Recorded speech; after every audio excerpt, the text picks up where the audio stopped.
le edificaran el templo. Y la razón es muy sencilla, hermanos. No hay un templo que pueda contener la presencia de Dios. Piensen eso. Dios no puede ser encerrado, hermanos, en cuatro paredes. No puede ser contenido en una finca, por más bella, por más lujosa, por más limpia que esté. La grandeza de Dios no puede ser contenida.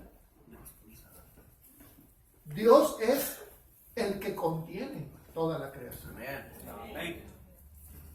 Dios es el continente y nosotros somos el contenido. No puede ser al revés, hermanos. Dios nos contiene en sus manos. Cuando oramos decimos, bueno, vamos a poner este asunto en las manos de Dios. Y Dios nos toma en sus manos. De hecho, no solamente nuestras oraciones, sino nuestras vidas están en las manos de Dios. Y no solo nuestras vidas, de hecho, nuestra iglesia está en las manos de Dios. Y no solo la iglesia, el país donde vivimos está en manos de Dios. Aunque pasan cosas absurdas por la negligencia de los seres humanos, de todas maneras, sabemos que no solo la nación, sino el mundo entero está en las manos de Dios. Y para acabar pronto, hermanos, toda la creación, todo el universo, todo el cosmos está en manos de Dios. Todo lo que es se mantiene porque Dios es el que lo contiene, el que lo sostiene. Por eso Dios le dijo a Salomón y a David, ¿y qué templo me quieren hacer? ¿Qué templo me quieren hacer? Porque he aquí que, pues, nada me puede contener. Nada puede contener a Dios, hermano. No tengamos nosotros esa mentalidad, diríamos, pequeña, que pensemos que Dios va a quedarse aquí estacionado una vez que nosotros terminemos en nuestro culto. Yo sé que no pensamos así, pero nunca pensemos eso, porque Dios trasciende absolutamente todo, ¿verdad? Si la creación es grande y maravillosa, hermanos, imaginémonos cómo es el Creador. Si es glorioso el universo, o la galaxia donde vivimos, y todas las demás galaxias que existen, y que son muchas, hermanos, es algo infinito, imagínense cómo es el Creador. Bueno, con ese primer pensamiento, hermanos, ahora sí vamos a ver entonces por qué hay templos, y por qué finalmente Dios permitió que Salomón construyera un templo. No es porque Dios lo necesite, hermanos. Por supuesto que no. Los cielos no pueden contener la gloria de Dios. Los que necesitamos el templo somos nosotros. Ahora, la buena noticia, hermanos, es que siempre que nos reunamos en el templo, siempre Dios nos va a acompañar. Tenemos esa confianza. Entonces, ¿cuáles son los propósitos del templo? ¿Por qué edificamos una casa de oración? ¿Por qué nos embarcamos en un proyecto como este que hoy nos ocupa y que duró muchos años en poderse concretar? ¿Por qué tanto esfuerzo, tanto sacrificio, tanto desvelo, como ya nos podemos imaginar los que no somos de aquí, sobre lo que pasó esta congregación para lograr lo que hoy se consagra? Bueno, hermanos, número uno, la casa esta donde ahora estamos se llama bíblicamente casa de oración. Así lo dijo Jesús. La casa de mi Padre es casa de oración. Venimos al templo, hermanos, para orar. Ahora, cuando nosotros hablamos del templo y hablamos de la oración, no falta quien diga, bueno, es que donde quiera está Dios. No me diga que nada más en el templo. Y la verdad es que sí, donde quiera está Dios, pero no donde quiera se puede orar. Te cuenta la historia de una madre que llevaba a sus hijos al templo para que oraran, y los hijos les decían, ay mamá, ya estoy harto de ir al templo, con tus oraciones ya estoy cansado, quiero ir a otra parte, al cabo donde quiera está Dios. Y le dijo la mamá, bueno, ¿y a dónde quieren ir ustedes en lugar de ir a la oración? Pues queremos ir al cine, dice. Dice la mamá, bueno, pues yo voy con ustedes. Vamos al cine, pues. Y van y entran al cine. Y entonces, ¿cuál sería la sorpresa para los muchachos? De los 3 hijos que tenía, que tan pronto como llegó, ella se puso de rodillas y empezó a orar ahí en el cine. Y le dijeron los muchachos, mamá, ¿pero qué estás haciendo? Dice, pues no dices que donde quiera está Dios. No, pero aquí no se puede hacer eso. Ah, ok. ¿Verdad que cada cosa tiene un lugar especial para hacerse? Entonces el templo, hermanos, es un lugar de oración, donde podemos abrir nuestro corazón, donde podemos derramar nuestra alma, donde no vamos a ser, diríamos, criticados o juzgados, si en un momento dado podemos incluso hasta llorar a grito abierto, porque los que están con nosotros comprenden que traemos una carga y que necesitamos desahogarnos. Es un lugar de oración. Pedro y Juan iban todos los días al templo para orar a las 9 de la tarde, a las 3 de la tarde. Todos los días. No hay un mejor lugar, hermanos, para orar a Dios que el templo. Oramos en nuestras casas, ¿sí? Pero no faltan las interrupciones. De repente alguien prende la luz o en el teléfono tocan la puerta, cualquier cosa. Pero cuando estamos en el templo, hermanos, ni los celulares se deben de escuchar. Espero que los pongan en modo avión, hermanos. Porque es un lugar especial para orar, hermanos. Es para comunicarnos con Dios, ¿verdad? Número 2, hermanos. El templo es un lugar para alabar a Dios. Eso fue lo que hizo el paralítico. Una vez que fue restaurado, dice la Escritura que entró contento, iba realmente eufórico, no solamente caminando, sino también saltando a Dios. Saltando a Dios. Es algo que nosotros quizá no tenemos, diríamos, la costumbre de hacer, ¿verdad? Pero la verdad es que la Biblia dice, es tanta la alegría, hermanos, tanta la alegría de un hombre que no podía caminar y de repente que se puede poner de pie y que va con los apóstoles rumbo al altar para bendecir a Dios, pero que en el camino no solamente va caminando, sino que va saltando, hermanos, de alegría. Bueno, hermanos, a mí me impacta cómo se alegra la gente cuando les va bien en alguna cosa, ¿verdad? En la ciudad donde yo vivo hay una rivalidad entre 2 equipos de fútbol. Por un lado los famosos Tigres de la universidad y por otro lado los famosos Rayados de Monterrey. Hermanos, y cuando juegan el famoso clásico, la ciudad queda paralizada. Y no se diga, hermanos, cuando el equipo anota un gol o cuando gana finalmente el partido. ¿Saben cómo le hacen ellos, hermanos? Se vuelven locos, hermanos. Se agarran las camisetas y empiezan a besarla. Y entonces empiezan a gritar, ¡oh! Pero así, hermano, eufóricamente. Eufóricamente.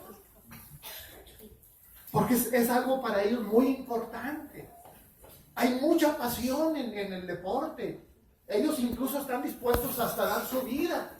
Son fanáticos a morir. Bueno, nosotros, cuando Dios nos bendice, debemos de celebrarlo. Amén. Debemos de celebrarlo. Porque es un triunfo que Dios nos da. Este templo, hermanos, es un triunfo. Amén. Y damos gloria a Dios por eso.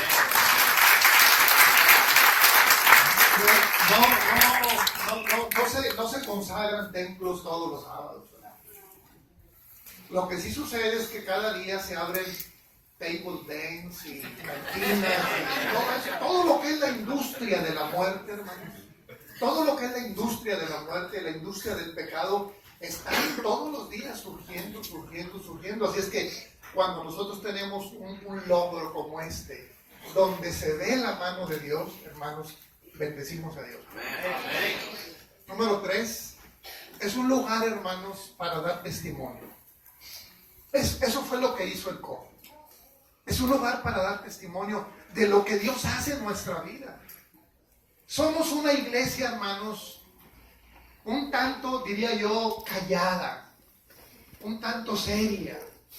Como que nos falta expresar un poquito más, ¿verdad? Debemos nosotros de decir lo que Dios ha hecho en nuestra vida. Y decirlo en público y en privado. Y decirlo recio y quedito, hermanos. Hay que decir lo que Dios está haciendo. Porque eso es algo que impacta al corazón de los oyentes.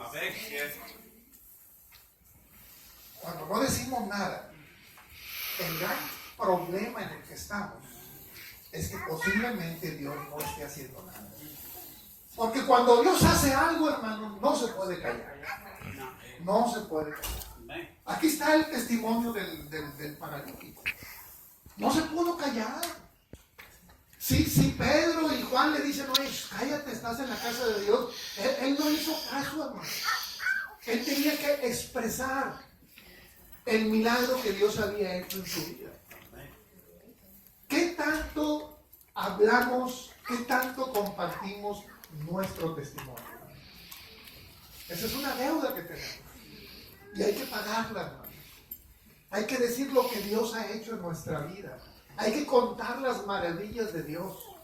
Todo lo bueno que Dios hace, hay que compartirlo para que la gente pueda creer.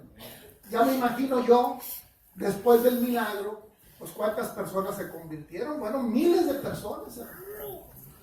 La Biblia dice que miles de personas, Pedro predica y se convierte en 3,000. Y luego vuelve a predicar y se convierte en 5,000. Claro que sí, porque la iglesia da un testimonio que impacta a la comunidad.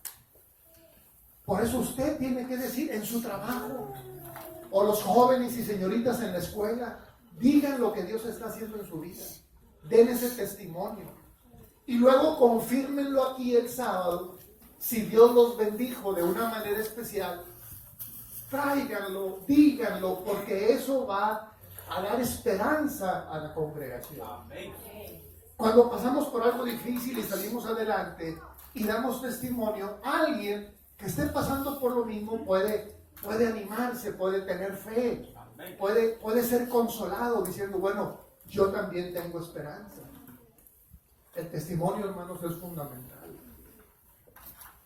Permitamos que otros conozcan lo que Dios ha hecho en nuestras vidas. Es importante decir cómo éramos antes de conocer el Evangelio y cómo somos ahora. El antes y el después del cristiano. Te cuenta una historia en Escocia acerca de un joven que con otros amigos, bueno, durante su juventud fueron pues muy malos, diríamos, hicieron mucho daño, muchas maldades, pero este joven se convirtió a Cristo y después de algunos años incluso llegó a ser pastor. Y cuando los amigos de él supieron que era pastor y predicador en una iglesia cristiana, se pusieron de acuerdo para ir y decirle a la congregación qué clase de persona era la que estaba ahí al frente. Y entonces fueron un día que él estaba predicando y pasaron al frente cuando él estaba dando la palabra, lo interrumpieron y le dijeron a la iglesia, ustedes no saben quién es él, pero nosotros sí les vamos a decir. Él era parte de nuestra pandilla y con nosotros hizo esto y esto otro, dice. O no es cierto, le dijeron y se le quedaron viendo. Y cuando él escuchó, dijo, sí es cierto.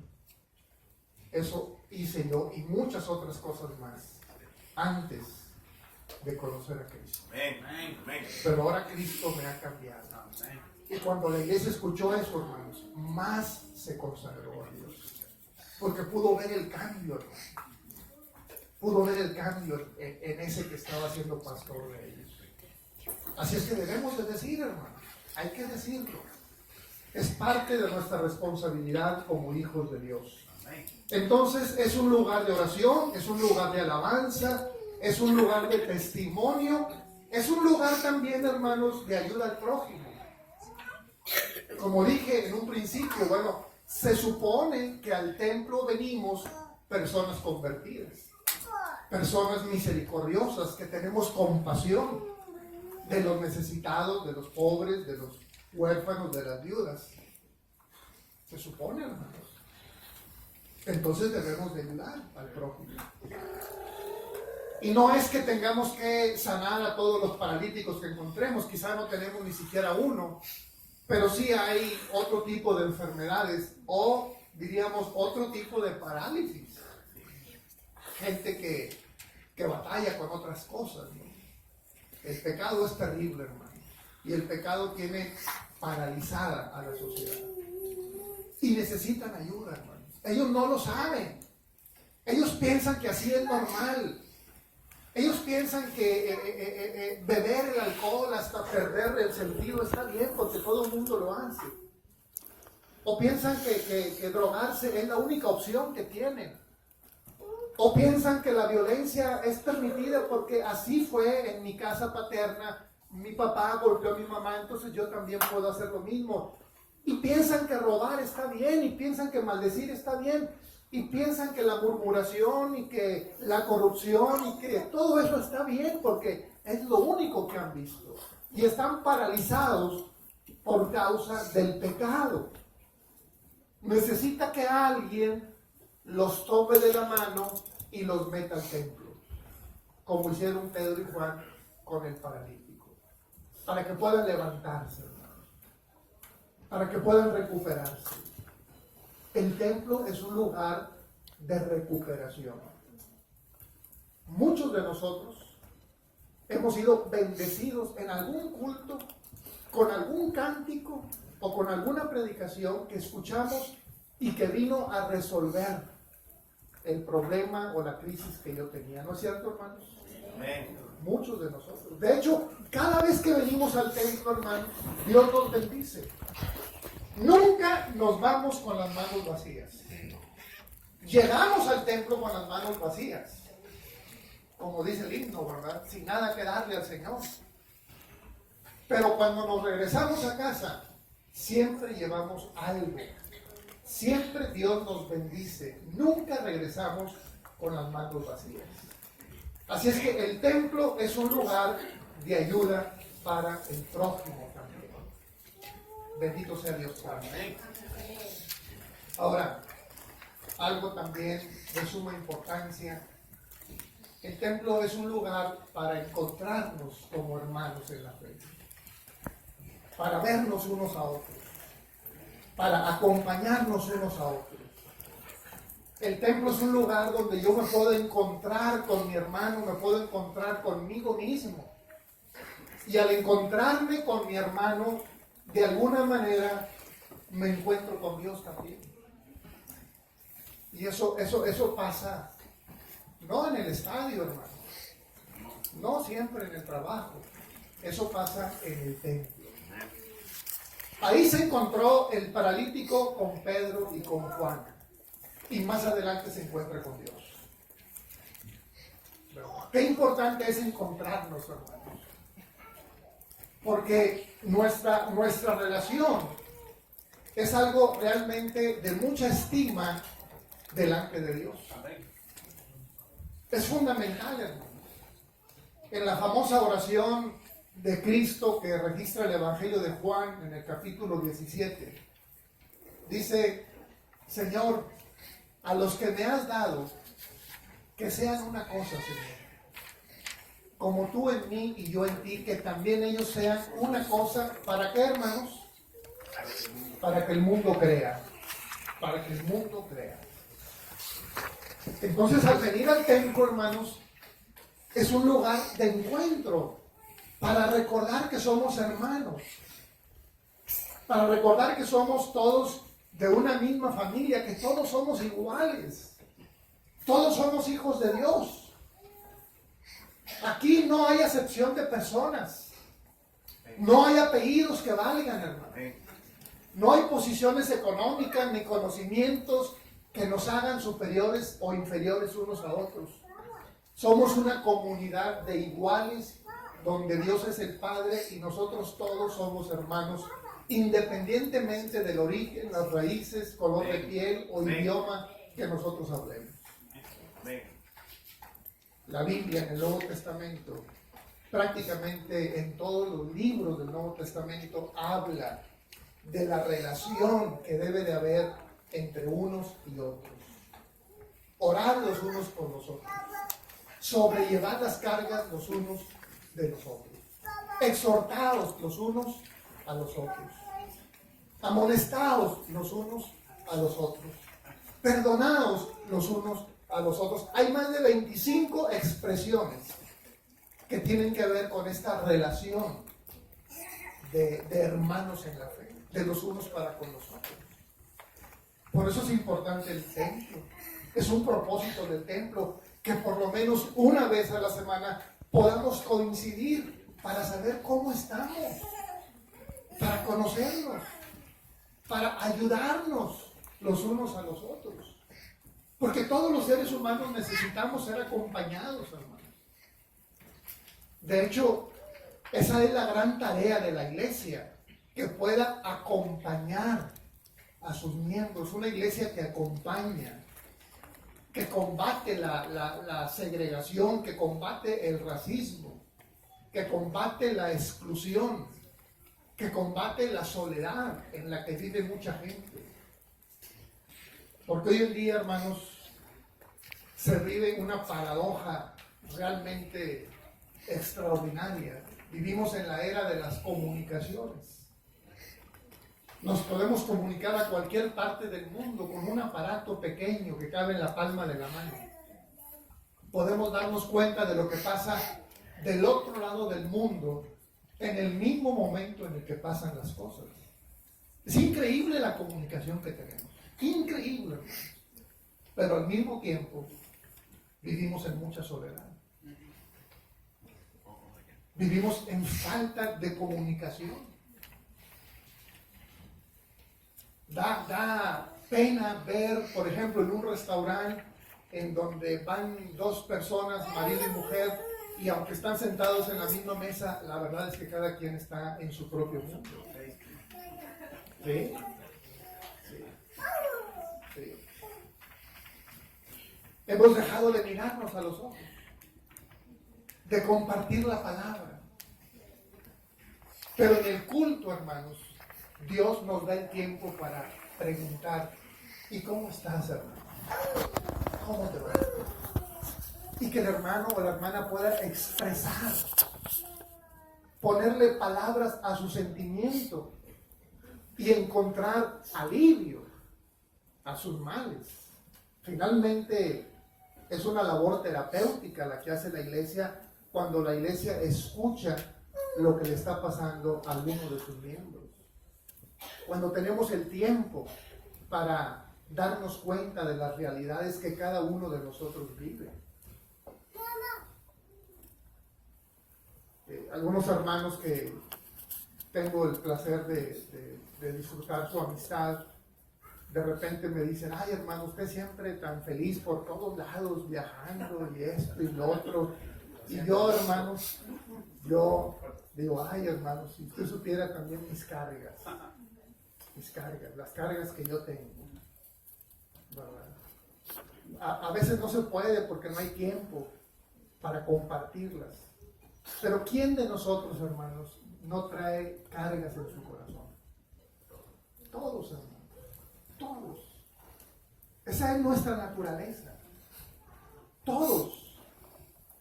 O estamos enfermos, o nos pasa algo, o nos sentimos incomprendidos porque no nos escucha a veces ni la misma familia, o nos sentimos solos porque no hay esa relación íntima, o incluso como jóvenes también nos sentimos un tanto desorientados porque de repente como que no somos aceptados en algún círculo, o tenemos ciertos temores también en nuestro corazón. Los seres humanos vivimos también con temores. Tenemos temor a perder el empleo, tenemos temor a que se muera alguien de nuestra familia, tenemos temor a muchas cosas, hermano. Pero cuando tenemos el culto y cuando nos vemos, a la cara y nos vemos frente a frente y escuchamos y compartimos, entonces nos sentimos acompañados y decimos, bueno, no soy el único. Otros hermanos han pasado por esto y bendito Dios que han salido adelante. Así es que, hermanos, el templo es un lugar de encuentro con el prójimo. Y al encontrarnos con el prójimo, hermanos, nos encontramos con Dios. Esa es una realidad en la Biblia, hermanos. El apóstol Juan dice, si tú dices que amas a Dios, pero no amas a tu hermano, entonces eres mentiroso. Porque ¿cómo puedes decir que amas a Dios que ni siquiera has visto y al mismo tiempo aborreces a tu hermano al que sí puedes ver? Hermanos, todo lo que nosotros querramos con Dios es a través de nuestro prójimo. La cruz donde Cristo fue crucificado en su forma plástica tiene un madero horizontal que habla de nuestra relación con Dios. Pero ese madero está interrumpido, por así decirlo, con un madero horizontal, el otro es vertical y horizontal. Ese madero horizontal habla de nuestra relación como hermanos. Todo lo que querramos con Dios tiene que pasar por la relación con nuestros hermanos. Es lo que dice Cristo en el sermón de Mateo 25. Estuve enfermo y no me diste. Fui extranjero y no me hospedaste. Tuve hambre y no me diste de comer. Tuve sed y no me diste de beber. Y la gente va a decir, Señor, ¿y cuándo te vimos? Y Cristo dice, no. Por cuanto no lo hiciste a uno de estos pequeñitos, entonces a mí tampoco lo hiciste. Toda nuestra relación, hermanos, con Dios está permeada por la relación con los hermanos. De hecho, al final, el criterio, hermanos, que usa Cristo para poner a unos a la derecha y a otros a la izquierda, ¿cuál es, hermanos? No es cuánto sabe usted. No le va a hacer una pregunta así de profundo contenido bíblico o teológico. No le va a preguntar cosas así. Lo que le va a decir es, ¿cómo te relacionaste con tu hermano? ¿Qué hiciste con tu hermano? Ese es el criterio, hermano. Lo demás son cuestiones secundarias. No, que Señor, que mira, yo siempre me porté bien ahí en el templo y siempre canté. Y, no, Señor, yo nunca le hice mal a nadie, ¿verdad? Yo duré muchos años en tu iglesia. No es la cuestión del tiempo, hermano. Hace poco me impactó una palabra de un predicador en una ceremonia de bodas de 50 años, bodas de oro. Y el predicador dijo estas palabras, hermanos. No se trata en la vida de pareja de ver cuánto tiempo duramos. Se trata de ver qué tan felices somos. Porque hay personas que duran 50 años o 60, pero en un infierno, hermano. No es de tiempo, hermano. No es de tiempo, es de plenitud, es de felicidad, es de dicha. De eso se trata, hermano. Acá también en el tema que nos ocupa esta mañana, no se trata de saber cuántos años tenemos en la iglesia. Se trata de ver qué tan fieles somos, qué tanto amamos al prójimo, qué tanto ayudamos al prójimo, qué tanto amamos al hermano. De eso se trata. Y por último, hermanos, el templo es un lugar donde nos encontramos con Dios y pueden ocurrir milagros. Es un lugar especial, hermanos, para los milagros. Claro, Dios lo puede hacer cuando Él quiera, donde Él quiera y como Él quiera. Pero en el templo es un lugar de milagros. Cristo hizo muchos milagros en el templo. Un hombre que tenía la mano seca fue restituido en el instante. Y a este paralítico lo vemos también ahí en el templo, hermano. Solamente Dios sabe lo que puede suceder en medio de un culto. Si nosotros venimos con fe, si nos acercamos a Dios con fe, Si venimos y oramos a Dios con fe y le pedimos a Él nuestra necesidad, Dios puede hacer que suceda el milagro. Ahora, a veces nosotros ponderamos los milagros que tienen que ver con la salud como los más importantes. O sea, si un ciego recobra la vista, wow, quedamos maravillados, ¿no? O si un paralítico se levanta y empieza a andar, es algo completamente fuera de este mundo. Pero déjame decirle, hermanos, hay otros milagros que son más importantes que estos. Y no los desprecio estos. Pero finalmente son milagros que tienen que ver con el cuerpo. Y el cuerpo finalmente va a deshacerse. ¿Sí me explico, hermano? O sea, el paralítico como quiera se murió. Es lo que quiero decir. Es más, Lázaro, que había resucitado de los muertos, como quiera se murió. Pero como nosotros tenemos mucho apego a las cosas temporales, a las cosas terrenales, entonces le damos una dimensión mayor a las cosas que tienen que ver con el cuerpo. Pero hay cosas, hermanos, superiores al cuerpo. Dijo Cristo, no temáis a los que matan el cuerpo. Es lo único que pueden hacer. Y como quiera se va a morir. No tengan miedo. Hablando Cristo a los discípulos cuando los envió a predicar, no tengan miedo de los que matan el cuerpo. Si van a tener temor, tengan respeto por aquel que no solamente puede destruir el cuerpo, sino que también puede destruir el alma. Hablando de Dios. Entonces Dios puede, hermanos, no solamente tocar nuestro cuerpo y transformarlo y sanarlo, restaurarlo. Él lo puede hacer, pero más que eso, Dios puede tocar nuestro corazón y nuestra mente y cambiar para que seamos de una vez por todas lo que Dios quiere que seamos, hermanos. Porque ese es el gran desafío que tenemos nosotros. El gran milagro que necesitamos cada uno de nosotros es que podamos llegar a ser lo que Dios espera que seamos.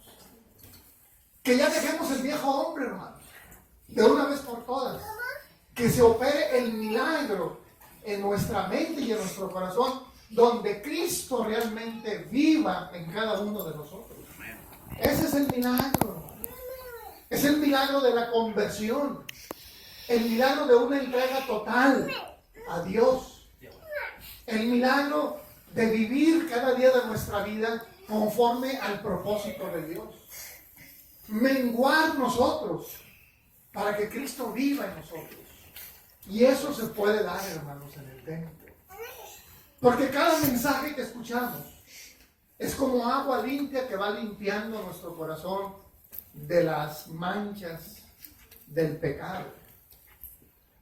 Por eso es importante, no solo el templo, sino también el culto. Aspirar a ese milagro. Como lo dijera el apóstol Pablo, ya no vivo yo. Ya no vivo yo, ya ese Saulo ha quedado sepultado. Y ese Pablo, incluso con todo y que era un grandísimo apóstol, también ya quedó sepultado. Ahora vive Cristo en mí. Y lo que ahora vivo en la carne, lo vivo por la fe de aquel que me amó y se entregó a sí mismo por mí. Ese es el milagro, hermano. Y eso no sucede viendo la televisión en casa. No sucede en el trabajo, hermano, donde estamos obligados a producir. No sucede en las escuelas donde estamos obligados a aprender. Sucede en el templo, donde tenemos las condiciones apropiadas. Por eso Dios finalmente permitió un templo, hermano. Porque nosotros lo necesitamos. Somos nosotros materia. Estamos sujetos al tiempo y al espacio. Necesitamos ver cosas para poder creer. Por eso Dios permitió una serpiente de metal. Por eso Dios hizo que se hiciera el candelabro con todo lo que significa. Por eso el arca de la alianza con los ángeles. Por eso hay una cruz, por lo que significa la cruz. Para que nosotros pudiéramos ver cosas que nos inspiren. Y por eso el templo, hermano. Por eso el templo. Entonces, en un resumen, hermanos, El propósito del templo es que nos juntemos para orar, que nos reunamos para alabar a Dios. Somos creados para alabar el nombre de Dios. Que nos juntemos para dar testimonio y para escuchar testimonios. Que podamos ayudarnos unos a otros y especialmente aquellos que empiezan su carrera como cristianos. Y también, hermanos, que podamos encontrarnos como hermanos y hermanas en la fe. Y que podamos encontrarnos también con Dios para que podamos también recibir los milagros que Dios tiene preparado para nosotros. Que Dios les bendiga. Amén. Amén.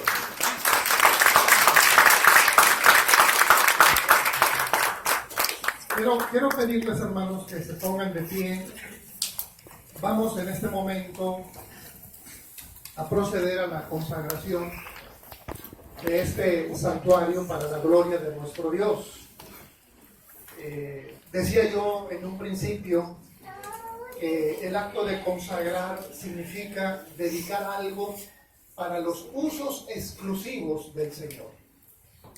Así es que esta finca, esta propiedad, hermanos, este edificio va a ser consagrado solamente para los usos de Dios.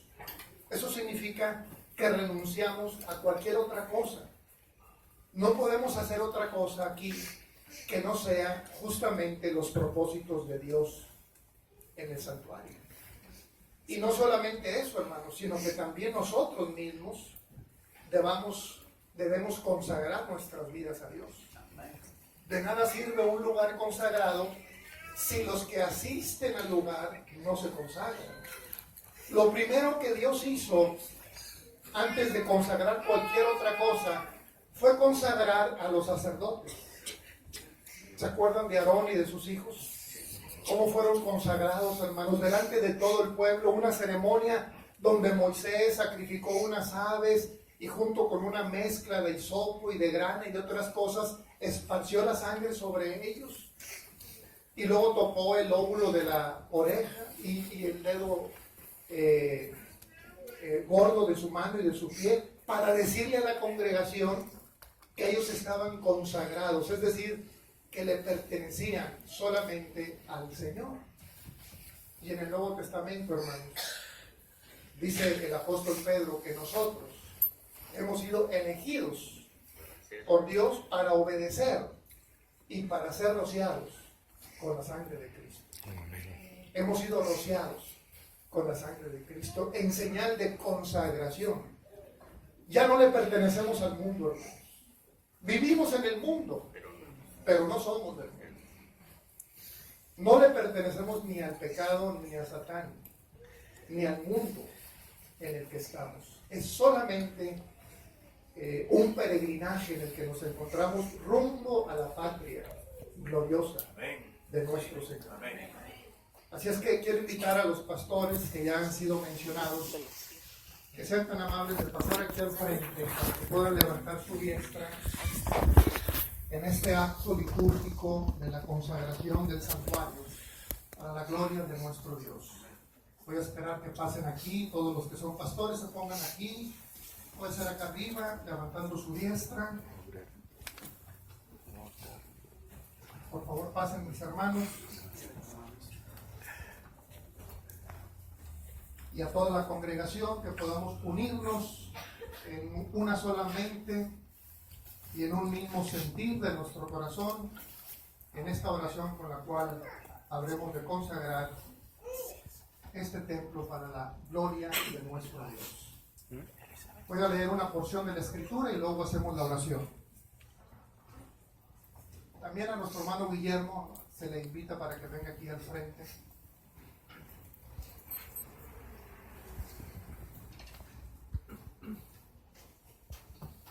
Voy a leer una porción del primer libro de los Reyes, haciendo memoria de la consagración del primer templo que se edificó para Dios en el pueblo de Israel.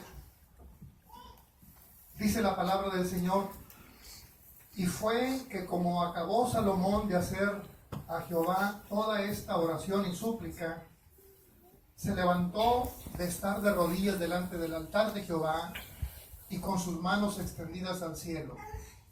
Y puesto de pie, bendijo a toda la congregación, diciendo en alta voz: bendito sea Jehová, que ha dado reposo a su pueblo, conforme a todo lo que él ha dicho. Ninguna palabra de todas sus promesas que expresó por su siervo Moisés han faltado. Sea con nosotros Jehová nuestro Dios, como fue con nuestros padres, y nunca nos desampare ni nos deje.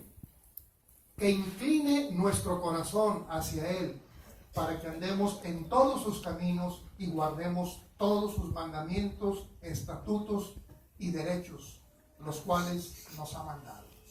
Oremos, hermanos. Todopoderoso Dios que estás en los cielos,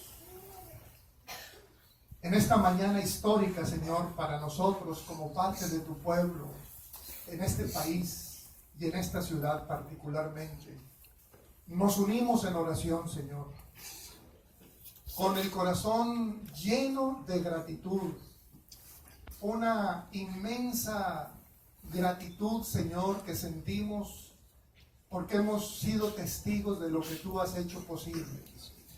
Después de años de trabajo, Señor, de desvelos, de mucho esfuerzo, donde tus hijos, Señor, en esta localidad se han desprendido, dando incluso de más, quedándose ellos, Señor, con lo mínimo para poder vivir, con el deseo enorme en sus corazones, Señor, de ver concluidos los trabajos de esta casa de oración.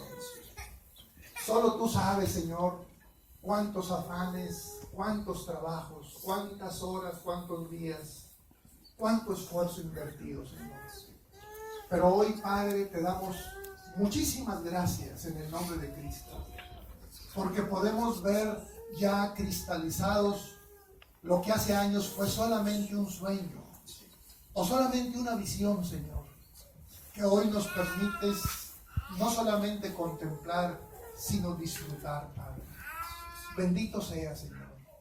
Damos la gloria a tu nombre, porque tú eres el que ha hecho posible esta maravillosa obra. Mira, Señor, que ha sido un pueblo débil, que ha sido un pueblo de escasos recursos, de trabajo, Señor, muchas veces mal pagados, pero que tú has hecho rendir el fruto de sus manos, para que podamos ver que tú eres el que hace la obra, que no es por nuestra fuerza, Señor, ni por nuestra sabiduría, ni por nuestros recursos, Señor, porque tú has escogido lo más flaco de este mundo, lo más débil, para avergonzar a lo más fuerte. Gloria damos a tu nombre, Señor, porque tenemos la certeza absoluta de que tú has estado con nosotros. De otra manera, Padre, hubiera sido imposible. Así es que, Señor, ahora juntos como uno solo, te pedimos, Padre, que vengas a habitar en medio de tu pueblo cada vez que aquí se reúnan. Que tu Santo Espíritu, Señor, atienda toda necesidad, toda súplica, toda oración de tus hijos. Que cada vez que ellos te invoquen, Señor, se cumpla lo que dice tu palabra, que tú inclinas tus oídos, Señor, para escuchar el clamor del pobre y del necesitado. Y que ellos se sientan fortalecidos cada vez que oran en el nombre de Cristo delante de ti, Señor. Te pedimos también, Padre, que este sea un lugar donde muchas personas te puedan conocer, puedan encontrarse contigo, Señor. Que aquellas personas que todavía están en las garras del pecado puedan venir, Señor, y ser liberados, como Cristo solamente lo puede hacer. Porque cuando Cristo el Hijo nos libera, entonces somos verdaderamente libres. Quizás, Señor, incluso entre nuestras familias hay miembros que también necesitan, Señor, esa liberación. Permite, Señor, que puedan venir y que al escuchar tu palabra, Señor, puedan convertirse y que se realice ese gran milagro, Señor, de la conversión para gloria tuya. Bendito Dios, te rogamos, Padre, que tu ángel acampe en derredor de este santuario y que no permita, Señor, que nadie con malas intenciones se acerque a este lugar. Que tú, Padre, cuides a los que entran y bendigas a los que entran y salgan por estas puertas. Que reciban la alabanza de tus hijos, Señor. Que inspires a los predicadores para que cuando compartan tu palabra puedan tocar el corazón de las personas. Y que en todo, Señor, demos siempre la honra y la gloria a ti. Oh Padre, te lo pedimos con todo nuestro corazón, en el nombre precioso de Cristo Jesús. Amén. Y ahora, por la autoridad de Dios nuestro Padre y con la dirección de su Santo Espíritu, como ministro del Evangelio de Jesucristo, declaro consagrado este templo como santuario para la honra y gloria de Dios, en el nombre precioso de Cristo Jesús. Amén. Gloria a Dios, hermanos. Alabado sea.